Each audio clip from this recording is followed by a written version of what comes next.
Who was Timur? To some, he was a leader who protected his people. To others, a tyrant remembered for countless massacres.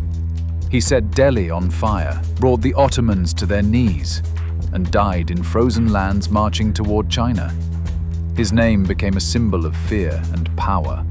But his story isn't just about victories. Timur's shadow still haunts the pages of history. Do we truly know him?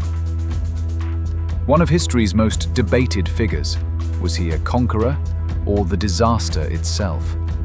He built empires, razed cities, and changed the fate of millions. But all that remains is a tomb, a few inscriptions, and a dark legend. A life suspended between fact and myth. And one question still lingers. Who was Timur, really? In the endless steppes of Central Asia, a child was born in 1336. His name was Timur. The sky was grey that day, and the wind unforgiving. His family belonged to the Brilliance tribe, nomadic warriors. Even as a baby, people said his destiny would be extraordinary. One of his legs was crippled, but his gaze was like iron. Even then, the shadows of the future had etched into his eyes. As a child, Timur suffered an accident. His leg remained crippled. It led others to mock him. But even at a young age, he buried his anger deep within. He was quiet but sharp-minded. He never forgot those who mocked him. Mockery didn't break him, it became his fuel. Timur learned that even weakness could become a weapon. Rivalries among tribes were intensifying. Timur stood out not just with his sword, but his mind. At a young age, he began crafting strategies. He could sense the timing of alliances and turns of war. While others underestimated him, he had already planned the next move. In the desert, he didn't just learn to fight, he learned to rule. Timur stepped into his first real conflict. With a small but clever tactic, he stunned the enemy. His older kin dismissed the success. But the people began to whisper his name. This first victory awakened something in him. He didn't just wonder how to gain power, he began thinking how to keep it. Young Timur wasn't just strong on the battlefield, he was sharp in speech. In talks with leaders, his words were precise and persuasive. He knew how to stir desires, redirect fears, inspire loyalty. This was his real weapon. Language. The sword was only the beginning. True rule required the mind.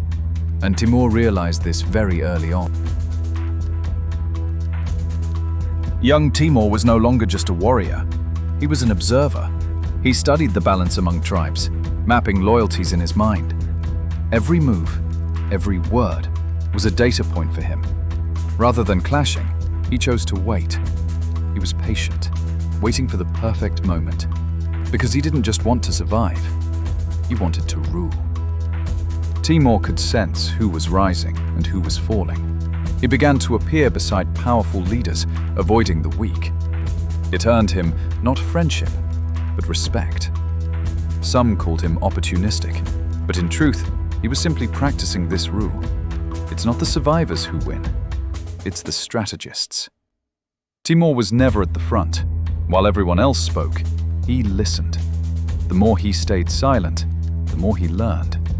He observed from afar and came to understand people. Every time someone made a mistake, he remembered it. He knew a day would come when everyone would need him.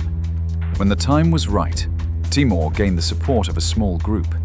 Together, they started a subtle but powerful movement within the tribe. It was his first political victory. Not quite a coup, not exactly a rebellion, but everyone noticed. Timur was no longer an observer, he was a player. Timur's name was not yet on everyone's lips, but his influence was already being felt. Conflicts were fewer, decisions were faster. He was the silent architect of tribal order. Some noticed him, others still mocked him, but change had begun, and the name behind it would soon be known by all. The rivalry among tribes continued, but there was no strong central leader. The steppe had a power vacuum. For Timur, This was an opportunity. He was still young, but he no longer wished to remain in the shadows. Without directly challenging authority, he began to act like it, and without notice, he became it. Timur's biggest disadvantage was not being of royal blood. He wasn't seen as a natural leader, but he wanted to prove that intellect mattered more than lineage. He wielded words like sauce and dared to challenge tradition.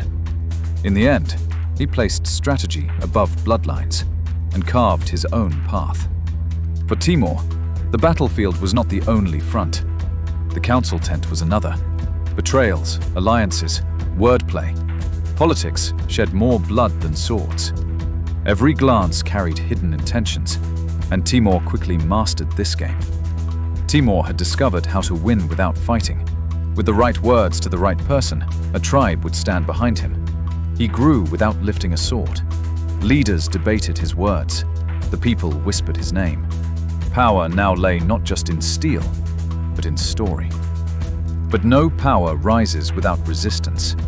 Timur's rise gave birth to his first true enemy.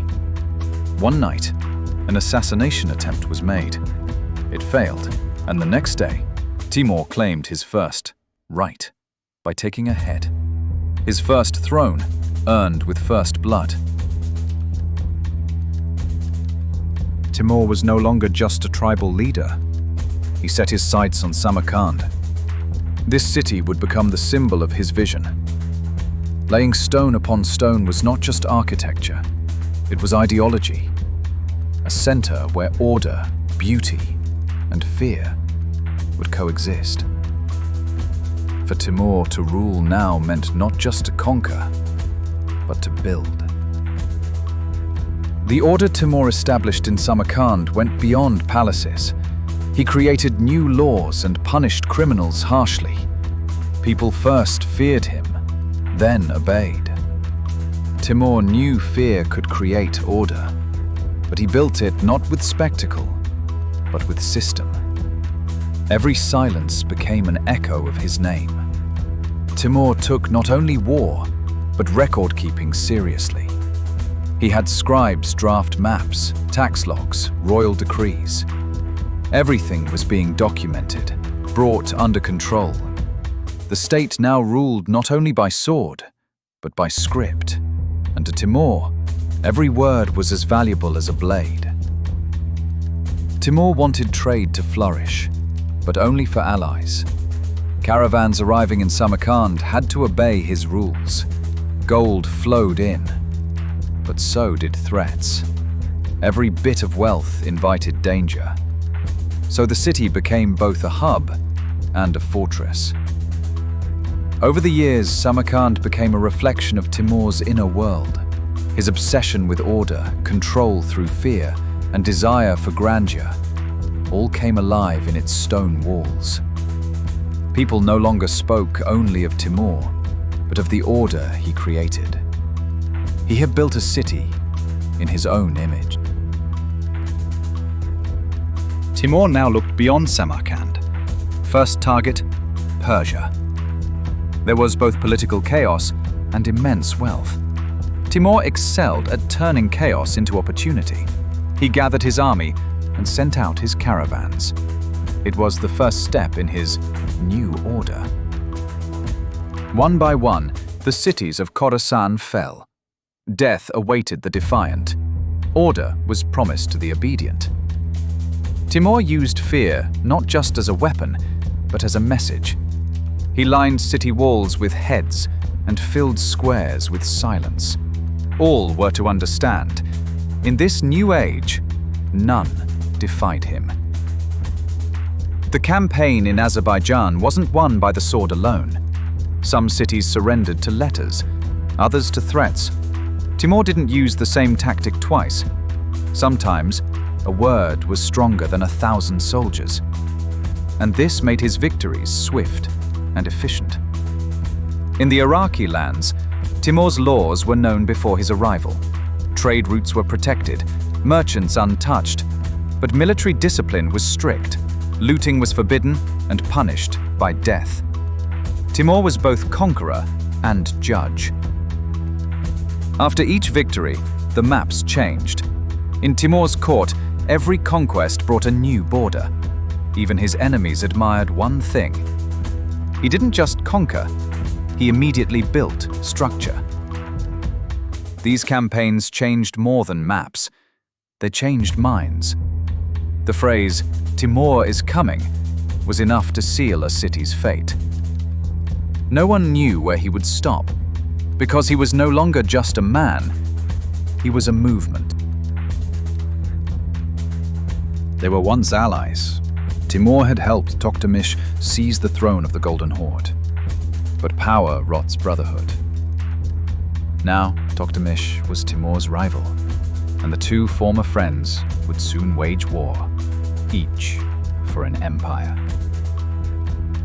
Timur marched north. The lands of the Golden Horde were vast steppes and frozen rivers. His army was unaccustomed to it, but Timur's rage made them forget the cold. This was no longer just a campaign, it was personal. On the banks of the Volga, two mighty armies met. Thunder roared, the earth shook. Toktamish was bold, Timur was calculating, but the tactical edge belonged to Timur, and the battle became a disaster. Timur had won. Toktamish fled, and Sarai Batu was set ablaze. As the heart of the Golden Horde burned, Timur watched. This wasn't just a victory, it was a message. The north now lay under Timur's shadow. Toktamish never recovered. The Golden Horde lost its power. But for Timur, the war left a shadow of its own. What began in friendship ended in ashes, and Timur became a shadow who grew lonelier with every victory. The year was 1398. Timur turned his eyes to India. His goal was clear: Delhi. To reach this legendary city of wealth, he led his army across mountains, rivers, and forests. When he arrived in the Ganges Valley, not just geography, but the course of history shifted. This wasn't merely an invasion, it was a demonstration to show the world Timur's power. Delhi had heard of Timur's approach, but wasn't ready. With broken leadership, the city stood exposed. Timur calmly positioned his army, gates shut tight, and citizens hid in fear, but Timur was patient. He waited for Delhi to collapse from within, and when the time came, the walls would fall, without the gates opening. Delhi fell. But Timur didn't seek just victory. He lined the streets with civilians, spreading fear drop by drop. He didn't enter the palace first, he went to the market. He humiliated Delhi, the city proud of its wealth. This was more than conquest, it was a warning, a cold stare into the heart of the East. Timur allowed 3 days of looting. His soldiers ran wild, the people suffered. The streets burned with fire and screams. Delhi became a symbol, not of civilization, but of catastrophe. This was Timur's most controversial moment, the moment a conqueror became a calamity. When Timur left, little of Delhi remained. No palaces, no streets, just smoke, ash, and silence. But for Timur, it was enough. The seed of fear had been sown, and that seed would grow into years of silence. As Timur advanced westward, he couldn't ignore Anatolia. It wasn't just land, it was power, strategy, and symbolism. He observed the balance among local beyliks. The rising Ottoman power intrigued him. But first, the board had to be set. Timur didn't love chess, but he played it well and began placing the pieces.